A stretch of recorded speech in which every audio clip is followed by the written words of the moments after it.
മോളെ പഠിക്കുവല്ലേടി? ആ പഠിക്കോ മമ്മി. 12 മണി വരെ ഒന്നും ഇരിക്കണ്ട കേട്ടോ, നാളെ പരീക്ഷയ്ക്ക് പോകേണ്ടതല്ലേ. ആ ടെൻഷൻ ഒന്നും ഇല്ലാതെ റിലാക്സ് ചെയ്ത് പഠിക്കൂ കേട്ടോ. ആ മമ്മി എന്നാ കുറച്ച് സമയം പ്രാർത്ഥിച്ചിട്ട് വരാം. ശരി മമ്മി.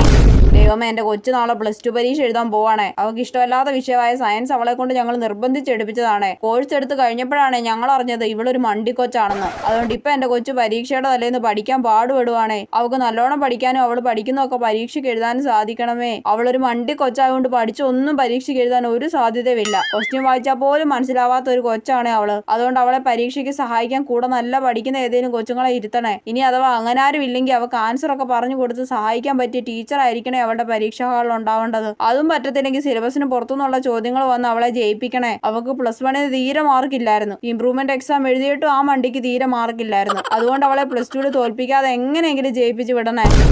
മോള് ജയിക്കാൻ മമ്മി നല്ലോണം പ്രാർത്ഥിച്ചിട്ടുണ്ട് കേട്ടോ. Thanks mummy.